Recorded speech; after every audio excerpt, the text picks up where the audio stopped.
12 de octubre de 1982. Estación de retransmisión Kilo 7. Territorio del Yukón. Hoy se fue la última avioneta. La vi hacerse un punto negro en el horizonte mientras el piloto movía las alas a modo de despedida. Ese tipo es el último ser humano que voy a ver, aparte de Miller y Ben, en los próximos 4 meses. Si las tormentas se ponen pesadas, quizás más. Me llamo Elías. Soy técnico de radio de primer nivel. Mi trabajo aquí es sencillo: asegurarme de que las antenas no se congelen y que la señal de los vuelos transatlánticos no se pierda en el ruido blanco del Ártico. Miller, el jefe de puesto, dice que si logramos que el generador no explote antes de marzo, ya ganamos la mitad de la batalla. Miller es un tipo que sirvió en el ejército y se nota. Camina como si todavía trajera el uniforme puesto, siempre midiendo el consumo de combustible y revisando los sellos de las ventanas. Luego está Ben, el mecánico. Es un tipo de pocas palabras, pero tiene manos de oro para los motores. La estación es básicamente un cubo de concreto y metal reforzado. No es bonita.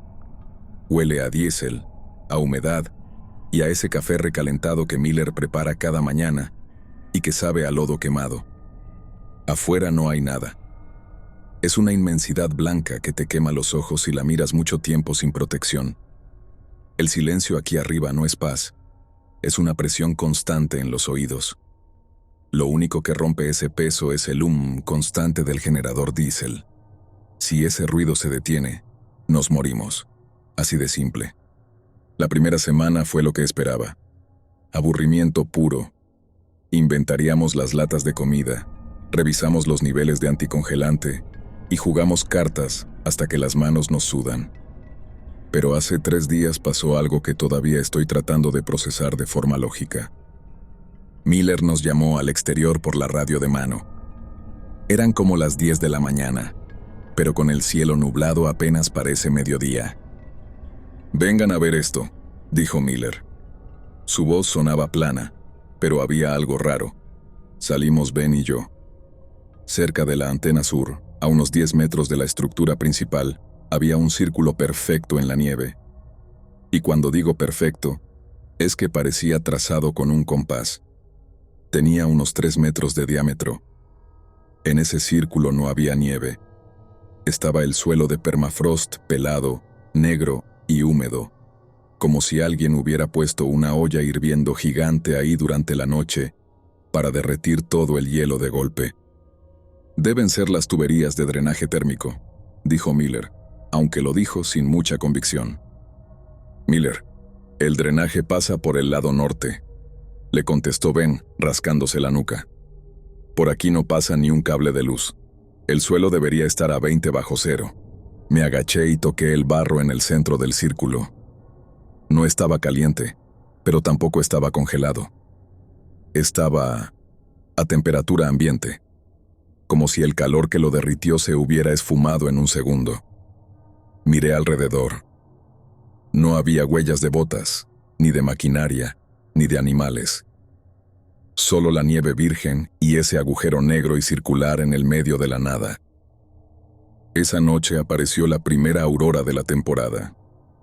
Fue una cortina verde, enorme, que se movía despacio sobre nuestras cabezas. Miller y Ben se quedaron adentro, pero yo salí un momento a la pasarela de metal para ver si la actividad solar afectaba la recepción de la radio. Saqué mi brújula de mano para orientar la antena portátil y ahí fue cuando el frío se me puso de verdad en la espalda. La aguja no marcaba el norte. Estaba girando como loca, dando vueltas erráticas. Pensé que era la interferencia magnética de la aurora.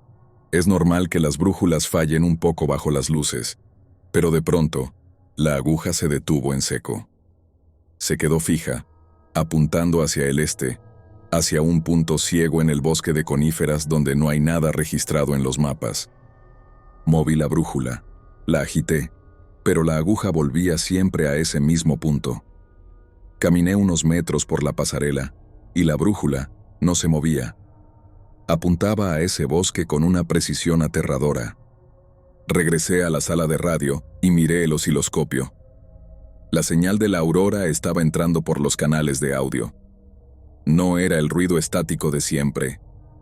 Si cerrabas un poco los ojos, parecía el sonido de algo pesado siendo arrastrado por la nieve. Shh, shh, shh. Un ritmo constante, lento. No le dije nada a Miller. Él ya tiene suficiente con el generador que empezó a toser esta tarde. Pero esta noche, mientras escribo esto, puedo escuchar el viento golpeando las paredes de metal y sigo pensando en ese círculo de tierra negra allá afuera. En el desierto de la frontera, el peligro te llegaba de frente, lo podías ver. Aquí, en el Yukón, el peligro es el lugar mismo. Y siento que el lugar acaba de darse cuenta de que estamos aquí adentro. 20 de octubre. Llevamos 8 días de aislamiento total. El invierno en el Yukón no llega poco a poco. Llega como un mazo. La temperatura cayó otros 10 grados anoche, y el viento ahora tiene un sonido distinto. Un silbido agudo que se mete por las juntas de las ventanas de la estación Kilo 7. Miller dice que es el viento del diablo, el que te vuelve loco si lo escuchas demasiado tiempo. Pasamos la mayor parte del día en la sala común, tratando de ignorar que somos 3 hombres atrapados en una caja de zapatos rodeada de un vacío blanco. Ben se la pasa desarmando y armando piezas de motores que no necesitan reparación, solo para mantener las manos ocupadas. Miller revisa los mapas una y otra vez, aunque no han cambiado en 30 años. Y yo me quedo frente a los monitores de radio, escuchando el rugido del espacio exterior. Miller trajo 3 perros con él: Bear, Shadow y Duke. Son huskies de trabajo, animales rudos que han vivido toda su vida en el hielo. Los tenemos en unas perreras de madera reforzada a unos 20 metros de la entrada principal, encadenados a postes de acero anclados al permafrost. Eran nuestro sistema de alarma. Si un oso se acercaba, o si el viento cambiaba de dirección de forma peligrosa, esos perros nos lo hacían saber aullando como locos. Pero esta mañana, el silencio fue absoluto. Me desperté a las 6 por el frío. El calefactor eléctrico de mi habitación había fallado. Me puse las botas y salí a la cocina. Miller ya estaba ahí, de pie frente a la ventana que da a las perreras. Tenía una taza de café en la mano, pero no estaba bebiendo. Estaba mirando hacia afuera, con esa expresión de piedra que pone cuando algo no le cuadra. «Elías», me dijo sin darse la vuelta. «Sal conmigo, trae el rifle». No me dio explicaciones. Nos pusimos las parcas pesadas y abrimos la escotilla de salida. El aire nos pegó como una bofetada de agujas heladas. Caminamos por la nieve, hundiéndonos hasta las rodillas, hacia los postes de los perros. Cuando llegamos, Miller se detuvo en seco. Yo me quedé detrás de él, sintiendo un vacío extraño en el estómago. Las 3 cadenas de acero estaban ahí, tensas, estiradas sobre la nieve. Los 3 collares de cuero grueso estaban sujetos a las cadenas. Pero no había perros. Lo que me revolvió los nervios fue cómo estaban los collares. No estaban rotos, no estaban cortados. Los cierres metálicos seguían puestos, cerrados en el tercer agujero, justo como Miller se los ponía cada noche. Era como si los perros se hubieran evaporado de adentro de su propia piel. No había una gota de sangre. No había rastros de pelea. No había huellas de oso, ni de lobo, ni siquiera huellas de los propios perros intentando escapar. Solo 3 círculos perfectos en la nieve alrededor de los postes, donde los animales solían dar vueltas antes de dormir. «Esto no tiene sentido», susurró Miller. Se agachó y levantó el collar de Bear. Estaba rígido por el frío, pero por dentro estaba limpio. Ni un solo pelo se había quedado pegado al cuero. Regresamos a la estación en silencio. Ben nos esperaba en la esclusa. Cuando le contamos, no dijo nada, pero sus manos empezaron a temblar. Esa noche, la cena fue un funeral. Nadie quería hablar de cómo 3 animales de 40 kilos desaparecen de collares cerrados sin hacer ruido. A eso de las 3 de la mañana, Ben entró en mi cuarto. Estaba pálido, empapado en sudor a pesar de que estábamos a 5 bajo cero adentro. «Elías, despierta», me susurró, agarrándome del hombro. «¿Lo oyes?». Me quedé quieto, aguantando la respiración. Al principio, solo oí el generador, pero luego, por encima del ruido mecánico, escuché algo más. Clac, clac, clac. Eran uñas. El sonido de uñas de animal caminando sobre el techo de metal de la estación. «Es el viento, Ben. Alguna rama o el hielo moviéndose», le dije, aunque sabía que no había árboles lo suficientemente altos cerca. «No es el viento, Elías. Son ellos. Están ahí arriba. Puedo oír cómo arrastran las cadenas». «Ben, el techo es liso. Está a 5 metros de altura y tiene una inclinación de 40 grados. Nada se puede sostener ahí arriba, y menos 3 perros encadenados». Él no me escuchó. Se sentó en el suelo, abrazándose las rodillas. Estuvimos así hasta que amaneció. El sonido se detuvo justo cuando la primera luz gris del día apareció en el horizonte. 3 días después, Miller me pidió que saliera a revisar el sensor perimetral que marcaba un error en la consola. Fui solo, con el rifle al hombro y la nieve pegándome en la cara. A 1 kilómetro de la base, cerca de un saliente de roca, vi algo oscuro que sobresalía del blanco. Era Shadow. Estaba ahí, en medio de la nada. Me acerqué pensando que lo encontraría destrozado por algún depredador. Pero no. El perro estaba de pie, perfectamente erguido, con las 4 patas firmes sobre la nieve. Tenía la cabeza levantada, mirando hacia arriba, hacia donde suelen aparecer las luces de la aurora, con los ojos abiertos y la boca entreabierta. Parecía una estatua de taxidermia. «¡Shadow!», le grité, pero el perro no se movió. Ni siquiera el pelaje se movía con el viento. Me acerqué con cautela y le puse la mano en el lomo para ver si seguía caliente. En cuanto mis dedos tocaron el pelo del animal, sentí un crujido seco, como si estuviera rompiendo una cáscara de huevo. El perro no estaba congelado. El cuerpo entero se desmoronó bajo mi mano. No cayó como carne o hueso. Se deshizo en una lluvia de ceniza gris y fina. En menos de 3 segundos, donde estaba el perro, solo quedó un montón de polvo oscuro sobre la nieve limpia. No había órganos, no había esqueleto, no había nada que indicara que eso había sido un ser vivo hacía poco. Solo quedó, en la punta del montón de ceniza, un fragmento de diente que brillaba como el cristal. Me di la vuelta y corrí. Corrí hasta que los pulmones me ardieron por el aire congelado. No le dije a Miller que encontré a Shadow. Le dije que no vi nada, que el sensor estaba cubierto de hielo. Porque si les digo que los perros se están convirtiendo en ceniza mientras miran al cielo, Miller va a pensar que perdí la cabeza. Y si Miller pierde la fe en mí, estamos muertos. Pero ahora, cada vez que escucho las uñas sobre el techo por la noche, no puedo evitar mirar hacia arriba y preguntarme, ¿qué es lo que vieron para quedar así? Ese invierno, yo tenía 24 años. A esa edad uno se cree invencible, ¿sabes? Te sientes como si pudieras aguantar cualquier cosa por un buen sueldo. Pero la verdad es que yo solo quería el dinero para terminar de pagar una vieja camioneta Ford que me esperaba en Edmonton. ¿Quién iba a decir que terminaría gastando ese dinero en terapia años después? Vivir en la Kilo 7 era como estar atrapado en una lata de sardinas que alguien olvidó en el congelador. Mi rutina era siempre la misma. Me despertaba, trataba de no quemarme la lengua con el café de Miller, que te juro, sabía más a gasolina que a grano, y me sentaba frente a los equipos de radio.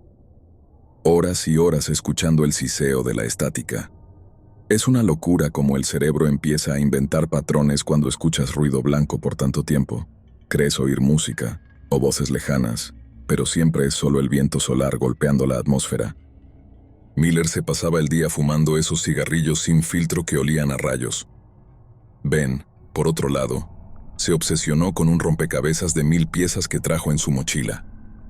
Lo armaba sobre la mesa del comedor y se ponía furioso si alguien movía una sola pieza por accidente. Así pasábamos las semanas, intentando no volvernos locos los unos con los otros. Pero el 28 de octubre, el ambiente cambió. Fue una noche de esas donde el frío es tan intenso que el metal de la estación cruje, como si la estructura estuviera quejándose por el peso del hielo. Yo estaba en mi turno de radio, con los auriculares puestos, moviendo el dial sin mucha esperanza. Y de repente, entre toda esa basura eléctrica, entró una señal limpia. Era una voz humana, pero con un tono, no sé cómo explicarlo, como si estuviera hueca. 2 cajas de conservas, 3 galones de aceite grado 40. La voz hizo una pausa, y luego continuó.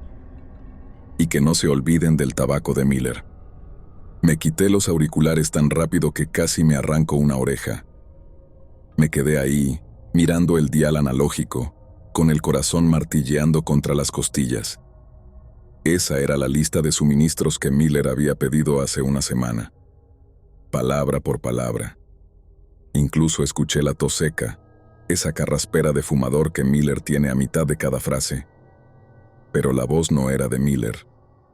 Era una imitación, como si alguien estuviera tratando de aprender a hablar español usando una grabación vieja y rayada. Fui a la sala común. Ben estaba encorvado sobre su rompecabezas y Miller leía un manual técnico bajo una lámpara amarillenta. Miller, dije, y mi voz sonó más aguda de lo que quería. Hay algo en la frecuencia 450. Eres tú. O algo que suena exactamente como tú cuando pides suministros. Miller ni siquiera levantó la vista del manual. Elías, el rebote atmosférico hace cosas raras con la onda corta. Respondió con esa calma suya que a veces me daban ganas de golpearlo.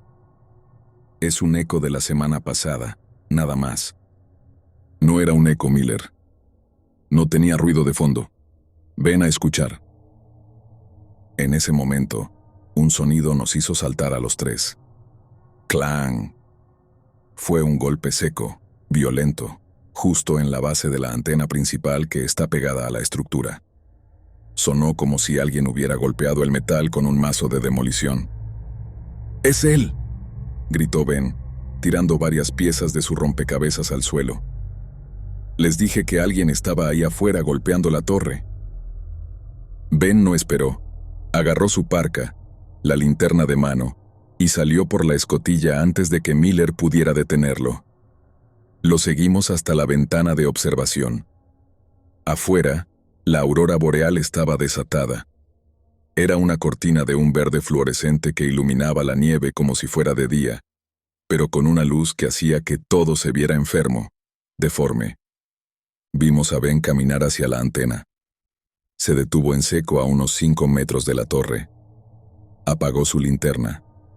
Se quedó ahí, completamente rígido, mirando hacia la línea de pinos que rodea la base. ¿Qué diablos está haciendo?, susurró Miller, apretando el cañón de su rifle. Agarré la radio de mano y apreté el botón. «Ben, aquí Elías. ¿Ves a alguien? ¿Hay alguien en la antena?» Pasaron unos segundos eternos. Solo se escuchaba el viento siseando por el micro de Ben. Luego, su voz entró por el altavoz de la sala. Hablaba muy bajito, como si no quisiera que algo que estuviera cerca lo escuchara. «No hay nadie en la antena, Elías». «Entonces entra ya, Ben», le dije. «Estás a menos 40 grados. Te vas a congelar». Ben no se movió. Giró la cabeza hacia el bosque de una forma muy lenta, antinatural. «Elías», dijo de pronto. «El bosque. ¿Qué pasa con el bosque? ¿Ves a alguien? ¿Es un oso?» «Nada», respondió Ben, y pude notar el miedo puro en su respiración. «Solo que los árboles parece que están más cerca. Parece que el bosque se está moviendo hacia la estación». Miller soltó una maldición, abrió la escotilla y salió a buscarlo. Lo trajo a rastras mientras Ben seguía mirando hacia la oscuridad, con los ojos muy abiertos. Cuando logramos cerrar la puerta y asegurar los pernos, Ben se sentó en el suelo de la entrada y no volvió a hablar. Regresé a la cabina de radio, casi por inercia. Me puse los cascos. La señal seguía ahí, en la misma frecuencia. Pero ya no decía lo de los suministros. Ahora, la voz estaba repitiendo lo que acabábamos de hablar por la radio de mano hace 3 minutos. ¿Hay alguien en la antena? ¿Ves a alguien? El bosque se está moviendo hacia acá. El bosque se está moviendo hacia acá. Y entonces, escuché mi propia voz salir por el equipo. Escuché mi propia pregunta. ¿Es un oso? Pero la voz del radio la repetía una y otra vez, cada vez más rápido, distorsionándose hasta que ya no parecía lenguaje humano, sino un chillido metálico que me hizo apagar el equipo de un manotazo. Miller entró en la cabina y me puso una mano en el hombro. Sus dedos estaban helados. «Mañana vamos a ir a ese valle, Elías», me dijo, mirando hacia la ventana.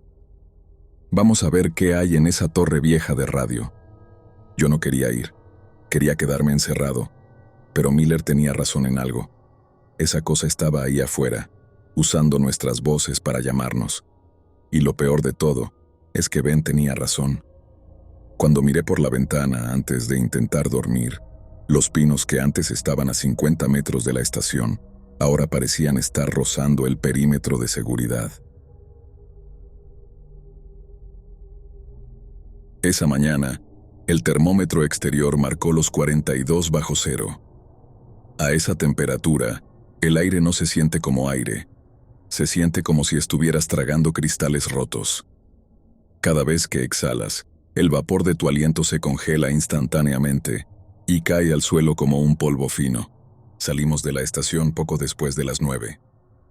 Miller iba al frente, abriendo camino con las raquetas de nieve y el rifle en bandolera. Ben iba en medio, agarrado a una cuerda que nos unía a los tres, y yo iba al final, cargando la radio de mochila y la brújula que seguía empeñada en marcar aquel punto ciego al este. El paisaje había cambiado.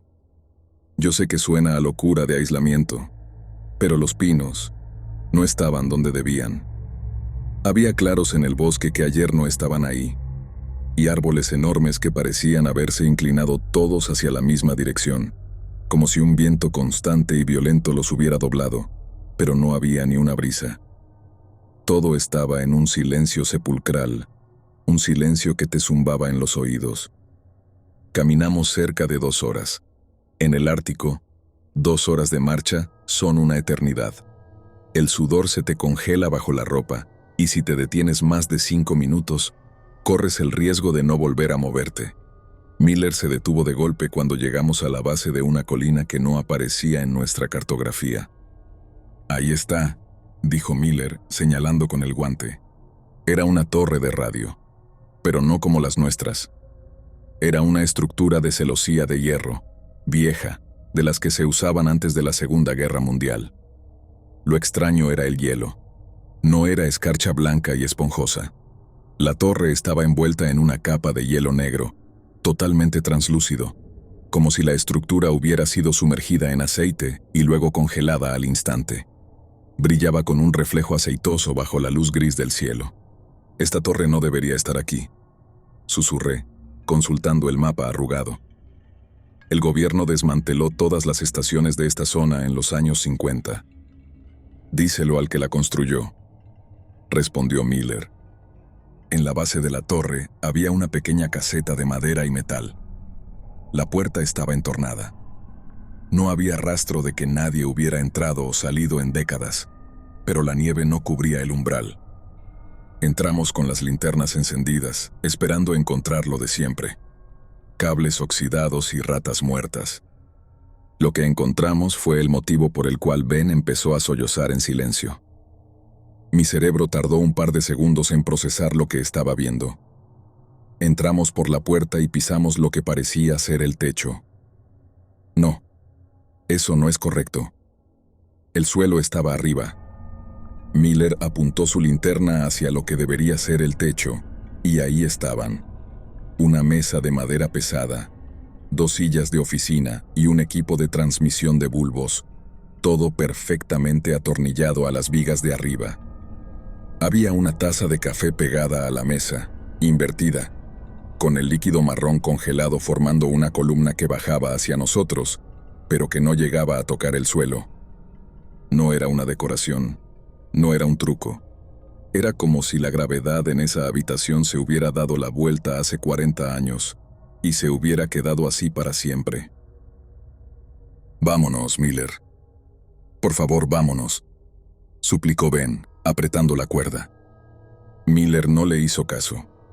Se acercó a una de las paredes, donde una chaqueta de lana colgaba hacia arriba, desafiando la lógica. En el bolsillo de la chaqueta asomaba un cuaderno pequeño de tapas negras. Miller lo alcanzó estirando el brazo y lo abrió. Yo me acerqué a mirar por encima de su hombro. Las páginas estaban amarillentas, pero la tinta se conservaba bien. El diario pertenecía a un tal sargento Harrison, fechado en 1954. Las primeras entradas hablaban de aburrimiento y fallos en la radio. Pero las últimas 3 páginas eran solo una frase repetida miles de veces. El cielo tiene hambre. La última entrada, escrita con una letra temblorosa que apenas se entendía, decía: «Las luces bajaron hoy. No hacían ruido, pero sentíamos que nos vibraban los huesos. Se quedaron flotando sobre la antena y nos pidieron los nombres.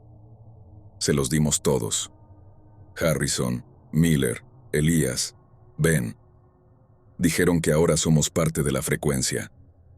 Se me cortó la respiración. Mi nombre estaba ahí. El de Miller también, y el de Ben. Escritos en 1954. «Eso es imposible», dije, y mi propia voz me sonó ajena. «Miller, nosotros no habíamos nacido. Ese diario tiene 30 años». Miller cerró el cuaderno con un golpe seco. Su cara estaba gris, como la ceniza. «Miren el cielo», dijo con un hilo de voz. Miramos por la pequeña ventana de la caseta. Las auroras boreales, que siempre habían sido verdes o blancas, empezaron a cambiar.